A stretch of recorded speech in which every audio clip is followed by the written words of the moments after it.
こんにちは、上吉俊です。ここのところ投資に関する動画を何本か、作ったりしましたが、今回は、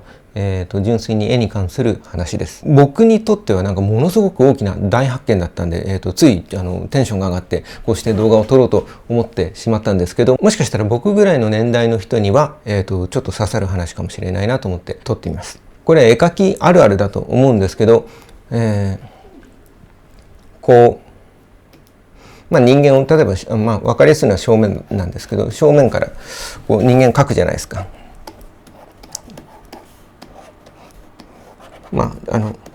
雑ですみません。何でもいいんですけど。で、一応自分では割と正確に左右対称に、描いてるつもりなわけですよ。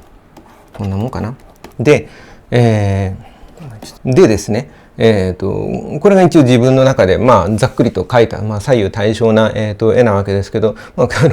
描きの人だと共感してもらえると思うんですけど、これで左右がちゃんと描けたぞと思って、左右反転してみるとすげえ狂ってるわけですよ。で、僕なんかもう本当に30年、毎日絵を描き続けて、もうこのありさまなんで、なんかその自分の手の癖とか、物の見方の癖とかがあって、で、それでどうしてもやっぱり左右対称には描けないわけなんですけど、これはですね、自分がここ2、3年ぐらいなんかその癖が強くなってきちゃって、今こうしてひっくり返してみると分かるんですけど、今ひっくり返しちゃったんで左右逆戻すか、戻すとですね、一回こうして左右反転して狂ってるっていうのを見ると分かるんですけど、戻すとですね、明らかに、この顔のこっち側がだから向かって右半分だ、顔の左半分がですね、ちょっとこう上がっちゃってるんですよ。で、これがずっともともとあった傾向ではあるんですけど、最近だんだんなんかそれがこうひどくなってきてるっていうのは、要するに自分ではそれが描いてる時には気づけないわけですよ。で、こうやって左右反転したりとか、ちょっと離れてみたりとか、時間を置いて見直したりすると、って気がついたりするんですけど、それが描いてる時にはなかなか気づけなくて、こうしてデジタルでやってる時は左右反転楽なんですけど、鉛筆で描いてる時とかは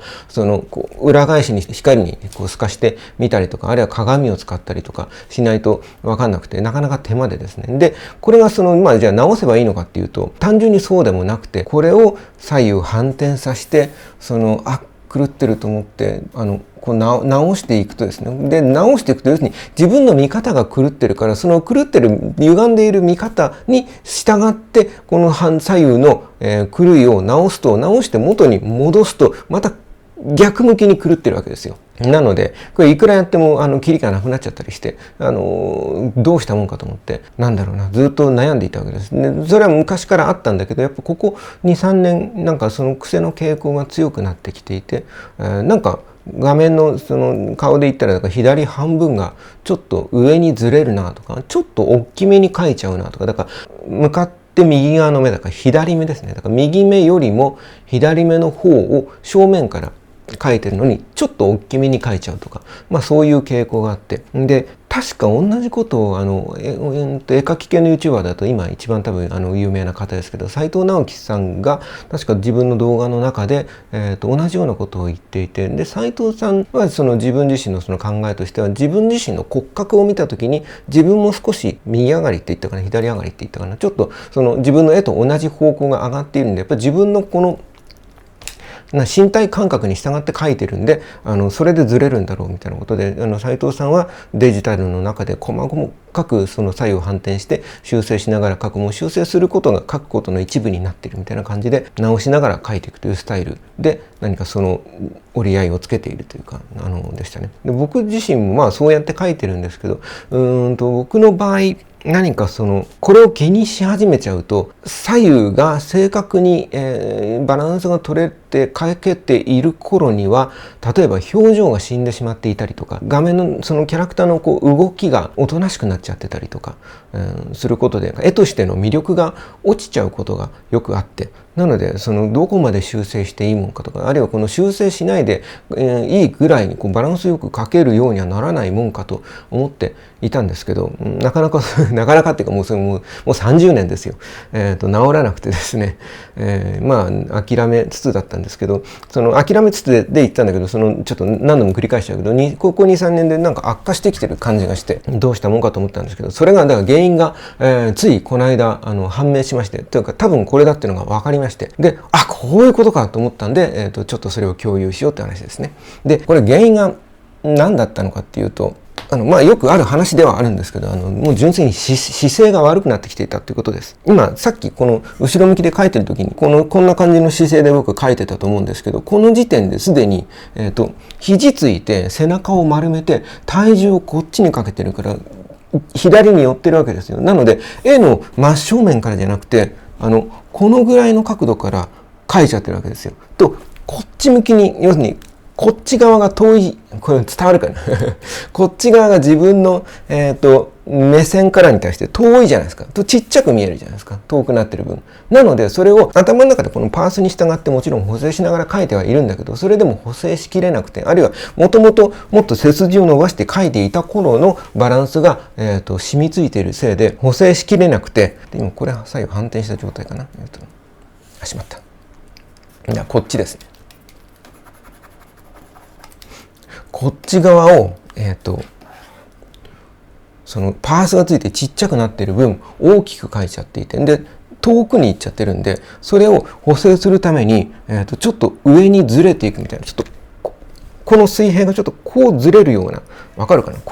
この水平がちょっとこういう風にずれるような感じで画面にパースがかかってしまって、ずれてたんですよ。で、多分もともとそういう傾向はあったんだけど、どんどんこう多分年取って筋力とかが落ちてきて、背中が丸まってきていて、もともと僕すんごい猫背なんですけど、丸まってきていて、肘ついて、あとこれ液タブだからかな、紙の頃からもそうだったかな、要するに自分の右手で自分の絵が隠れちゃうと描きづらいんで、真正面からよりもこっちからの方が見えるんで、多分無意識にこっちに顔が寄ってくんだと思うんですよね。見えないと描きづらいんで。それでどんどん僕の場合はこっち側に体が傾いてきちゃって、それで垂直もずれてるし水平もずれてるし、パースが効いて画面の右上に従って小さくなってるし、あるいは背筋が曲がっているせいで、どうだろうな、僕が自分の中で理想にしているバランスよりも少し面長になってるかもしれないなとか、これが同じような話を漫画のドラマとかにもなってましたっけ、重版出題っていう出版関係の多分漫画だと思うんですけど、たまたまそのエピソードだけ読んだことがあって、高齢の漫画家さんが年とともにその自分の描くキャラクターの顔がこう面長になってきちゃって、それがなんかファンからしたら絵柄がどんどん変わってきちゃって、ちょっと好みの絵じゃなくなってきてるってことで、ちょっとこうファンが離れていってしまっていたりとかっていうことで、なんか苦しんでいて、でそれが自分がその年取って背中が丸まってくると浅い角度で見るから、横に対して縦が圧縮してしまうので、浅い角度だと。でそれを修正するためにちょっと無意識に面長に描き始めてしまって、頭の中では昔ながらの絵柄のそのバランスがあるんだけど、紙に描かれた絵はちょっとだけ面長になって、そのちょっとが蓄積して、大きくなってきてしまって、それがファンの人にとって違和感感じるぐらいになってしまっていたっていう話で、それを読んだ時にもう本当こういうのあるような、気をつけなきゃって思ってたんだけど、気が付いたら自分もそうなっていたっていうんで、ちょっと愕然としていて、そうですね。だからその僕の場合は多分年とともにだと思うんですけど、もしかすると若い方でも僕と同じぐらい猫背の人とか、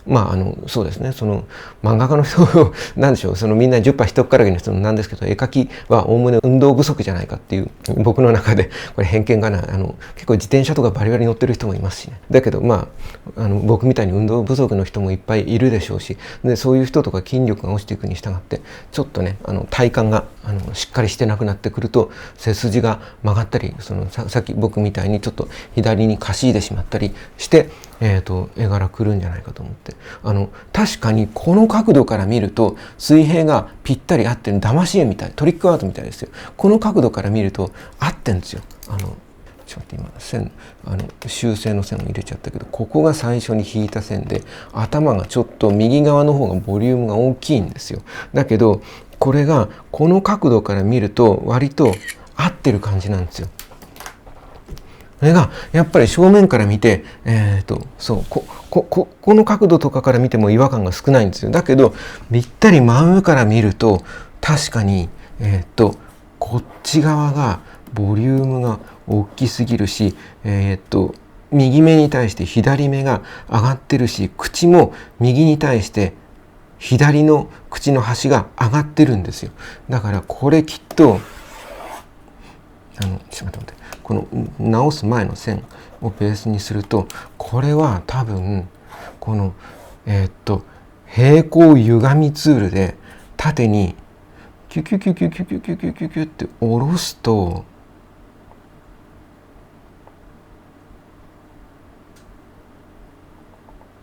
結構でかいな、歪み量。まだいける。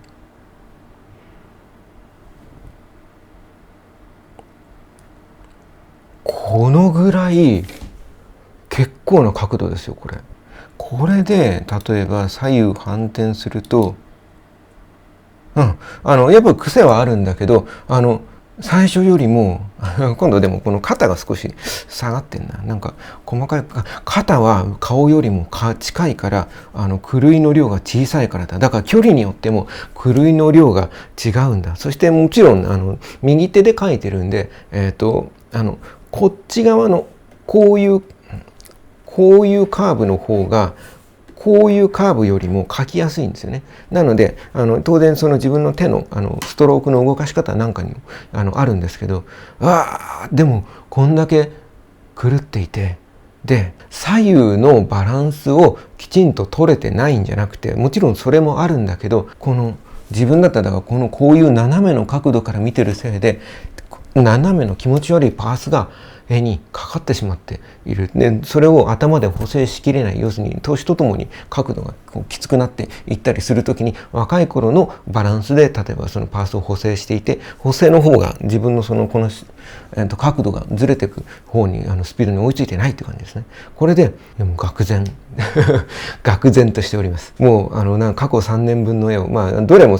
修正をしながら描いてるから、トータルで見たら別に著しくひどい間違いの絵は少ないと思うんですけど、でも漫画とかの絵の中でそうだな、なんか補正しきれていないものもあるし、厳密に言うと僕も少し自分の理想のバランスよりもちょっとだけ面長に描いているのかもしれないですねと思ってみたり、いろんなこと、そう昔から確かにあったけど、こんなにひどくはなかった。そう最初にこれに気づいたのが最初のシリアルエクスペリメントレインの画集のバスが背景にあって、ちょっと手招きしてるみたいなポーズ取ってる、長いスカートのレインの絵で、時は描き終わってから気づいたんで、今の平行歪みツールみたいなのを使ってちょっとだけ動かしてるんですよね。でも自分が描いた絵をデジタル的に歪めるのが嫌で、どうしようかって迷って、ちょびっとだけ動かした記憶がうっすらと残ってます。でもこんな角度ではなかったという話でした。これがみんなにとって何かあるあるになるのか、それは僕だけなのか、なんでしょう、ちょっと特に絵描きの方でちょっとコメントいただけると嬉しいです。絵に興味ない方でも、あるいは描かない方でも、なんか答えを聞くのが嫌だけど、でもそうだな、でも自分の絵的にももしかすると、でもこの角度自体は昔からだったからそうなのかな。なんかずっと僕はもしかすると絵を描いた当初からもともと丸っこい顔の絵なんですけど、でもちょっと面長に描いちゃってるのかも。自分の頭の中の理想のバランスよりはこういうところをもちろんそれをずっと気にしていて、それでこれもタブレットも本来の角度よりもここに洗濯機の足を高くするパーツを逆さまにしたやつをガボッと足に乗っけて、ちょっと足の高さをかさ増ししていたりして、角度を結構きつめにつけて、なるべくこの真上から見れるようにやってたんですけど、もしかすると絵を描く時とかスタンディング立った状態でこれちょっとだけ上げてすごいこう見下ろすようにするか、もっとこれを派手に角度をつけてこうイーゼルに描くぐらいにした方がいいのかもしれないですね。あるいは本当こまめにこう真上から見下ろしてバランスを取るかということでした。あれですかね、僕の絵を見ている方々とか、なんか僕の絵とか左右のバランス狂ってんなっていつも思いながら見てたのかなとか、いろんなことを心配になっちゃったりしますけど、という、発見がありました。これはなんかこう筋トレとかをするとか、体幹を鍛えるとか、やっぱり背筋をちゃんとするとか、もう背筋を伸ばして描かなきゃいけない、足組んで描くのが一番悪くて、足組んで描くともう自動的に絶対に要するに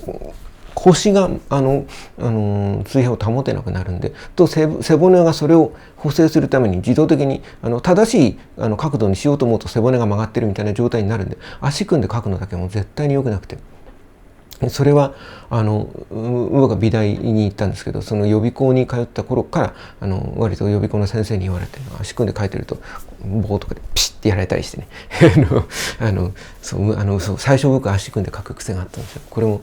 今もちょっとあるかもしれない、無意識に足組んじゃってるかもしれないですけど、足組んだりも良くないし